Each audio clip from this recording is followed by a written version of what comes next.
E aí, meu nome é Victor Galvão e esse é o Vamos Fazer Ciência. Aqui eu trago alguns artigos interessantes que podem mudar a sua prática clínica no plantão de emergência. O artigo que eu vou falar com você hoje saiu em março desse ano e ele fala sobre a velocidade de correção da hiponatremia nos pacientes.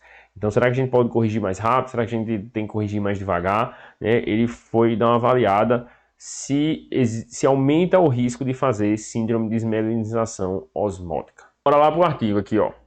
Saiu no New England e aí é o artigo que fala aqui, ó. Osmotic Demyelination Syndrome in patients hospitalized with hyponatremia.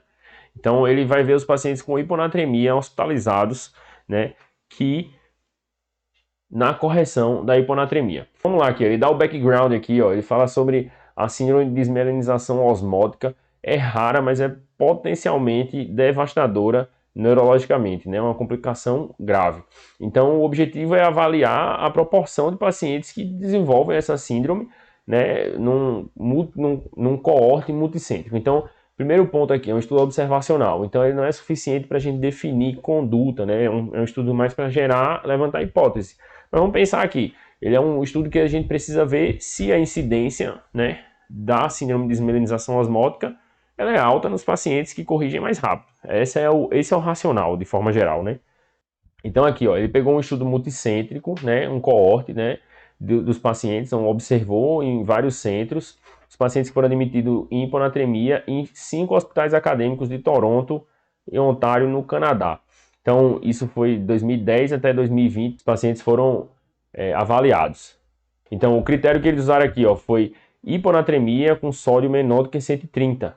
E aí o desfecho que eles avaliaram foi a presença de síndrome de desmielinização osmótica. Então, eles fizeram aqui um coorte, né, multicêntrico dos pacientes com hiponatremia, 2010 2020. E aí eles pegaram os dados, né, nessa plataforma aqui, Gemini.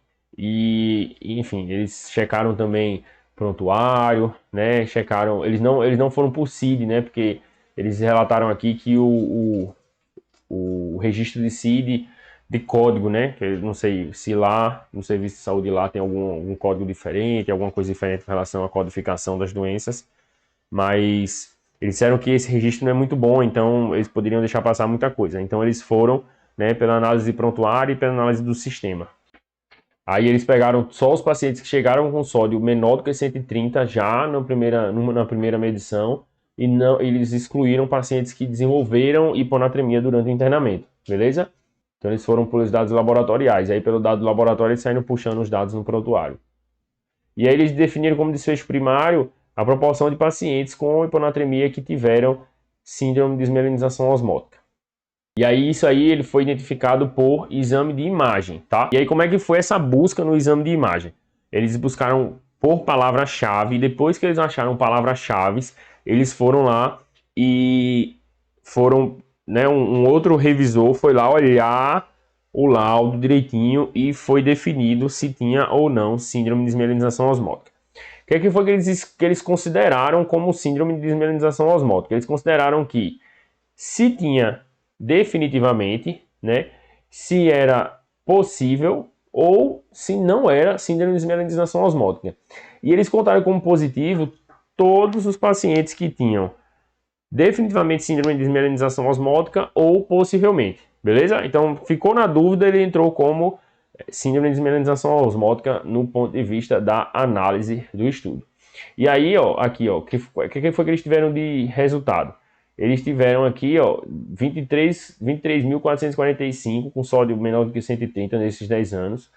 E tiraram também os pacientes que estavam com hiperglicemia. De todos os pacientes, né, fizeram imagem em 29,9% e 146 tiveram palavras-chave positivas, né, para síndrome de desmielinização osmótica. Aí 146 na ressonância tiveram palavra-chave positiva e 153 tiveram que fizeram tomografia. E na revisão manual, né, desses 299, foi o somatório de de ressonância com tomografia, 41 foram analisados melhor, né? Assim, foram analisados como precisavam de mais detalhes. Desses aí, só 12 pacientes tinham síndrome de desmielinização osmótica. E aí, dos pacientes que tinham síndrome de desmielinização osmótica, desses 12, né? Na tabela aqui é muito pouco para a gente comparar, mas aí lá na frente na discussão ele mostra que tiveram algumas coisas que predisporam mais a apresentar esse quadro. Mas aí, ó, aqui que vem um dado interessante, né? Os desfechos de acordo com a velocidade de correção. Então, o que foi que eles viram? Eles colocaram que até 8 era o normal, entre 8 e 12 era a correção rápida, né? Em 24 horas, entre 8 e 12 mEq, a partir disso aí eles consideraram como rápida. E aí teve uns que corrigiram até acima de 12 mEq, né? E aí o que é que foi que aconteceu? Que, no geral, a correção foi em torno de 8 mEq, né? Chegou de 11 a 20%, corrigiu 8 mEq em 24 horas. Já os pacientes que foram admitidos na UTI, eles tiveram a correção mais rápida, né? Então foi entre 8 e 12 mEq. E dos pacientes que chegaram com sódio menor do que 110, aí eles tiveram a correção bem mais rápida do que o resto da população, dos outros estudos, do estudo, né? E aí aqui, ó, a gente tem a quantidade de pacientes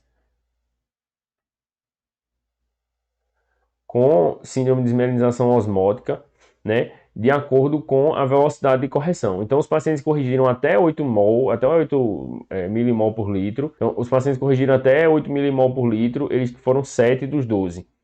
Dos pacientes que corrigiram de 8 a 12 foi menos do que 5, e de corrigiu de 12 a mais do que 12 foi menos do que 5, né? Menor ou igual a 5.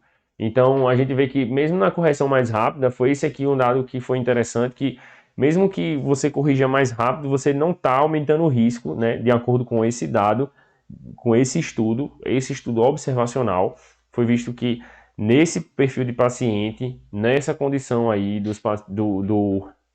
nos hospitais, né, acadêmicos do Canadá, os pacientes que corrigiram o sódio mais rápido não tiveram um desfecho pior do ponto de vista de síndrome de desmielinização osmótica, beleza? E até ele coloca isso aqui como limitação do estudo, né, que talvez a reprodutibilidade do estudo não seja tão boa pelo fato de ter sido em hospitais acadêmicos, né?